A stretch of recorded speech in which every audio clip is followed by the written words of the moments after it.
بسم الله الرحمن الرحيم نحمده ونصلي على رسول الكريم اللهم لا علم لنا إلا ما علمتنا إنك أنت العليم الحكيم رب اشرح لي صدري ويسر لي أمري واحلل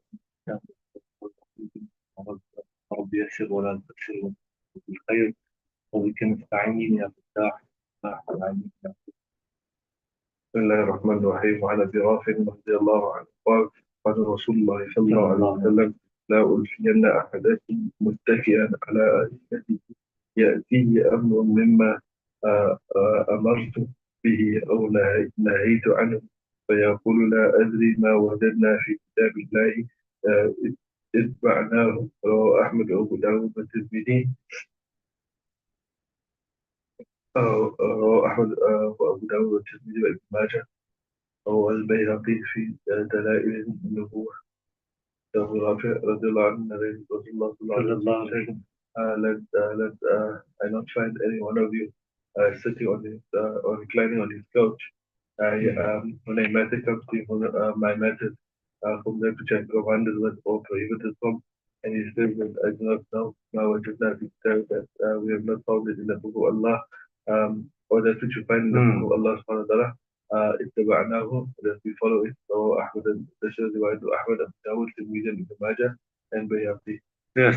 So reclining on a couches means that he's sitting haughtily, with arrogance, with pride.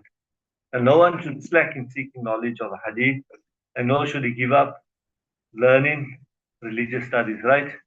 So Nabi Kareem sallallahu alayhi wasallam foretold us of such people that will lack insight into the deep secrets of the Quran and Majid meanings, and they will be dubious about his command.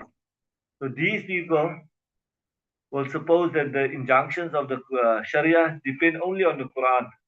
They have no sense and do not realize that most of the rulings and injunctions are not found in the Quran and Majid, but are found explicitly in the Hadith.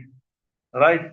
So some junctions and rulings are found in the Hadith. Like example, how do you know how many rakats of Dhuhr Salat make? Hadith, not from the Quran and Majid. Right? Just as the Quran was revealed to Nabi Kareem sallallahu alaihi wasallam, so the science and the awareness of a hadith was sent to him from Allah. Both are wahi. Nabi Kareem sallallahu alaihi wasallam, وَمَا يَنْتِقُ عَنِ الْهَوَىٰ إِنْ هُوَ إِلَّا وَحْيٌ يُوحَىٰ. So Nabi sallallahu alaihi wasallam doesn't speak anything except which Allah subhanahu wa ta'ala inspires him to say. And the Quran is also wahi. Chalo. So this is against those people that don't believe in the hadith. And there's a lot of people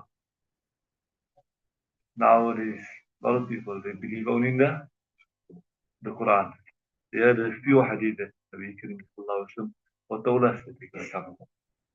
عن مقدام ابن معدي كارب رضي الله عنه قال قال رسول الله صلى الله عليه وسلم ألا إني أوتيت القرآن ومثله معه ألا يوشك رجلا شعبان على أريكته يقول عليكم بهذا القرآن وما وجدتم به من حلال فأحلوه وما وجدتم به من حرام حرموه وإنما حرم رسول الله صلى الله عليه وسلم كما حرم الله ألا لا يحل لكم حمار الإنس ولا كل ذي ناب من السباع ولا لقطة معاهد إلا أن يستغني عنه صاحبها ومن نزل بقوم فعليهم أن يقروه فإن لم يقروه فله أن يعقبهم بمثل قراهم رواه أبو داود ورواه الدارمي نحوه وكذا ابن ماجه إلى قوله كما حرم الله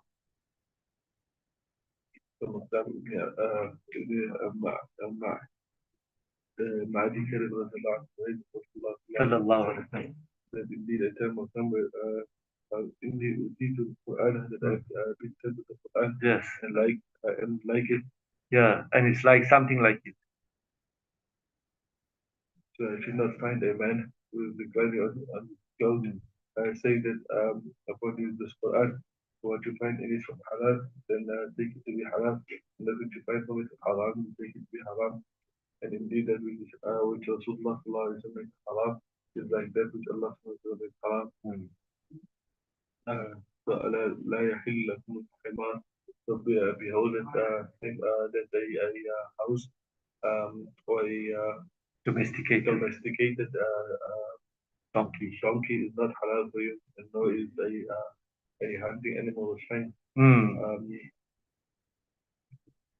Yeah, so that hunting animal they refer to normally as birds of prey, the animals of prey, right? And a lukta is a lost or found property, something that is found. Yeah, of a mu'ahidin. Mu'ahidin is a confederate, those whom you have a agreement with, a covenant with. Except that the Ben does not want it. Yeah, unless the owner gives it up.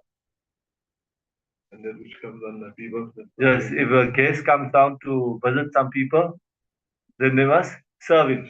They must serve him. And if they do not want to serve him, then he may take from them that which should be equal to the hospitality due to him. Right? So Nabi Kareem sallallahu alayhi wasallam said that like the Quran, the Hadith too was revealed to him. However, the Quran is clear wahi, while the Hadith is concealed wahi. Right? Hence, it is also fard to abide by both, by the Quran and the Hadith. By way of example, Nabi Kareem sallallahu alayhi wasallam gave some prohibitions here that were not mentioned in the Quran. So everybody knows that you're not allowed to eat a donkey, but the eating of a donkey doesn't come in the Quran. So Nabi Kareem sallallahu alayhi wasallam mentioned here that you're not allowed to eat a donkey. Similarly with these animals of prey. Then the confederate, a mu'ahid, is a disbeliever with whom you've made a agreement, a peace treaty. And now he becomes a dhimmi, somebody who is in the protection. Maybe he paid you the jizya, so you have to protect his wealth also. So you can't just go take anything from his, even if you just pick up something of his, right? You pick up something, you have to return it to him. Then the guest can demand hospitality. But the condition here is that he must be really helpless. Person just can't, he got the means and everything, and then he goes to somebody and say that I want you to host me. The person don't host me. They breaks into the house and they sleep in the house for 3 days. No, that's when the person is definitely they're properly helpless, right? Then, however, now they say the ruling is now mustahab and it's not fard anymore. Initially, it was fard, and then later on, in the early days, it was fard to host the person. Then later on, when Islam grew and people's wealth increased, and then this ruling was annulled. So now it's just mustahab to look after a person, minimum 3 days. وعن عباد بن الشاريح رضي الله عنه قال قام رسول الله صلى الله عليه وسلم فقال هل يحسب أحدكم متكئا على أريكته يظن أن الله لم يحدث شيئا إلا ما في هذه القرآن ألا وإني والله قد أمرت ووعظت ونهيت عن أشياء إنها لمثل القرآن أو أكثر وإن الله لم يحل لكم أن تدخلوا بيوت أهل الكتاب إلا بإذن ولا ضرب نساءهم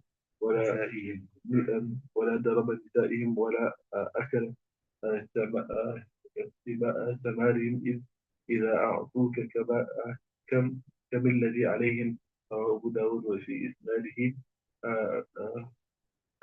الشعبة أشعث بن شعبة مسيسي وعن غاد بن ساري رضي الله عنه بين رسول الله صلى الله عليه وسلم and he said I find you reclining on your couch I think that indeed Allah subhanahu wa ta'ala has not made haram upon you except that which is in the Quran so indeed wallahi I have commanded and I have warned and I have prohibited about things they are indeed like the numbers in the Quran or more than that or more even more than what was mentioned in the Quran. I have also mentions certain things that are haram and admonished.